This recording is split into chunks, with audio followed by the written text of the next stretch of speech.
Ya, halo semua. Hari ini aku bakal bahas tentang gimana kalau misalnya ada kejadian genetika populasi terpaut kromosom X tapi dia tidak dalam Hardy-Weinberg.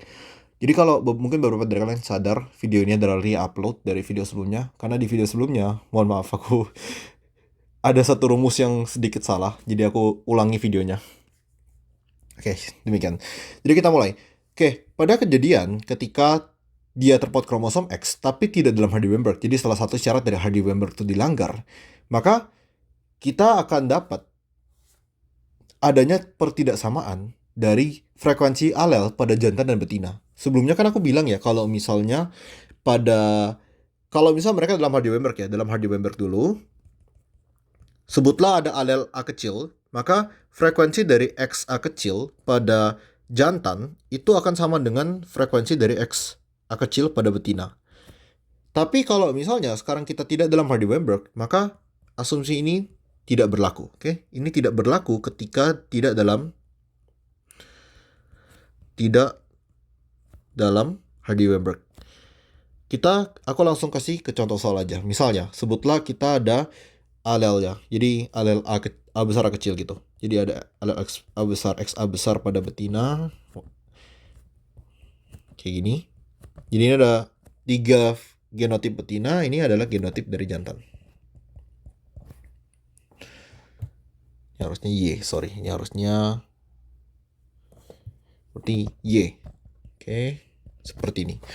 Aku kasih angka sembarangan. Misalnya sebutlah ini ada 200, ini ada 300, ini ada 100. Sedangkan ini sebutlah ada 400, ini ada 100. Jangan.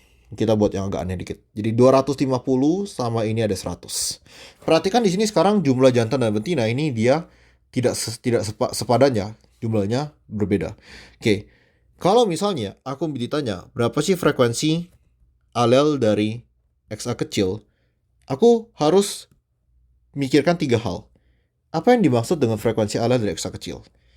Karena kita ada 3 nilai berbeda. Apakah ini frekuensi dari betina, frekuensi dari jantan, atau frekuensi dari populasi? Ini berbeda ya. Kita start dulu dari frekuensi betina aja deh. Mungkin ini aku minggirin dulu. Kita start dulu dari frekuensi betina. Oke, jadi frekuensi pada betina, caranya kurang lebih kita pakai rumus itu ya, rumus seperti biasa. Misalnya frekuensi XA besar pada betina, berarti kita XA besar ya. Perhatikan di di sini yang homozigot XA besar itu kan punya 2 XA besar. Jadi kita kalikan 2. 2 dikalikan 200 ditambah kita tambahin yang heterozigot. Kenapa? Dia ada 1 XA besar. Jadi di sini kita tambahin 100. Perlu nggak kita kaliin? Kita nggak perlu kaliin ya. Kenapa? Karena dia cuma ada 1. Perlu nggak kita tambahin X kecil sini? Boleh, tambahin aja. Sorry, di sini harusnya 300. Oke. Kalau kita tambahin di sini, ingat bahwa di X kecil tuh nggak ada X besar. Jadi kita kaliin 0, ya sama aja 100 kali 0 ya 0. Kita nggak perlu tambahin. Seandainya kalian mau masukin ya silahkan sih. Gitu. Terus totalnya tinggal kita 2 kali total populasinya. Jadi total populasinya kan 200 tambah 300 tambah 100. Kita dapat berapa? Kita dapat 600. Jadi frekuensi XA besar pada betina adalah 0,583 kayak gitu. Kalau gitu berarti frekuensi XA kecil pada betina adalah, jadi ya tinggal 1 diminus 0,583 dapatnya adalah 0,417 gitu. Ini frekuensi pada betina gitu. Kita udah dapat ya. Gimana kalau misalnya pada jantan? Ya pada jantan kurang lebih kayak gini. Jadi ini frekuensi pada jantan dia jauh lebih sederhana daripada yang betina. Kenapa? Karena dia cuma punya 1 kromosom X dong, ya kan? Jadi frekuensi X besar pada jantan berapa dong? Langsung aja 250 per totalnya berapa? 350. Kayak gitu. Ini kan X besar Y. Karena dia cuma punya 1 kromosom X, jadi kita kaliin 1 aja, kita nggak perlu kaliin 2. Wah, maka ini hasilnya adalah 0,714 gitu. Maka frekuensi X kecil pada jantan adalah tinggal ini 1 dikurangi 0. Jadi ini adalah 0,286 gitu. Nah, kemudian kalau kita udah punya frekuensi jantan dan betina, kita ada cara gini. Jadi kalau misalnya kita tanya frekuensi populasi, ya kita gabungin aja kedua rumus ini. Oke, frekuensi populasi. Sebutlah kita mau tahu frekuensi XA besar pada populasi. Gitu. Jadi kita betina ini kan ada 2, berarti kita 2 kali 200. Jadi yang ini XA besar tambah kita tambahin juga yang heterozigot, karena heterozigot kan dia ada 1 XA besar, jadi XA besar XA kecil 300 ditambah jantannya juga ada 1 ya, berarti 250 XA besar Y, seperti itu ya kan. Nah terus habis itu totalnya gimana? Totalnya kita total keduanya ya, betina dan jantan. Betinanya, perhatikan betina itu dia punya 2 kromosom X. Jadi kita di sini kita kalikan 2 per total betinanya. Total betina tadi berapa? 600. Nah, ini kesalahannya waktu itu aku bikin di video sebelumnya. Di video sebelumnya aku bilang ini tinggal 3 dikalikan total dari populasi jantan dan betina. Sorry, aku salah menjelaskan. Aku bahkan baru sadar setelah aku upload videonya. Aku mohon maaf. Jadi kita 2 kali betina, tapi yang jantan kita kalikan 1 aja. Kita tidak perlu kan kalikan yang jantan. Kenapa? Kromosom X-nya cuma 1. Ini kromosom X-nya 2, maka kita kalikan 2. Karena kromosom X-nya cuma 1 di jantan, kita tidak perlu kalikan lagi. Jadi XA besarnya populasi adalah 0,613 gitu. Berarti frekuensi XA kecilnya populasi adalah 0,387. Oke, jadi ini adalah 3 ukuran frekuensinya. Ada frekuensi jantan, frekuensi betina, frekuensi populasi. Nah, sebenarnya ada lagi satu cara yang untuk ngitung frekuensi populasi itu ada satu cara lagi ya. Selain ini, kalian juga sebenarnya ada rumus lagi, yaitu frekuensi, misalnya frekuensi suatu alel XA besar misalnya populasi, itu adalah 2/3 frekuensi XA besar pada betina ditambah 1/3 frekuensi XA besar pada jantan. Cuman di sini rumus ini tuh punya asumsi. Asumsinya adalah rasio jantan dibandingkan betina itu harus 1:1. Kalau rasionya bukan 1:1, rumus ini tidak berlaku. Rumus ini sebenarnya sama aja dengan rumus yang aku jelasin di atas ini tadi. Cuman ini versi lebih singkat kayak gitu. Nah, kemudian ada fenomena yang unik juga yang terjadi kalau misalnya suatu alel terdapat kromosom X, dia itu tidak memenuhi Hardy-Weinberg. Seperti aku bilang tadi ya, karena dia tidak memenuhi Hardy-Weinberg, frekuensi alel dari jantan dan betina itu akan berbeda, ya kan? Dan rata-ratanya itu adalah frekuensi dari populasi. Nah, di sini kita ada kejadian seperti ini. Kita ada kejadian grafiknya akan membentuk pola seperti ini. Coba kita jelasin sekarang kenapa pola ini terjadi. Sebelumnya aku ingin bahas dulu gimana penurunan sifat. Sebutlah ini ada ibu. Ketika ibu menikah dengan ayah, maka mereka akan menghasilkan anak.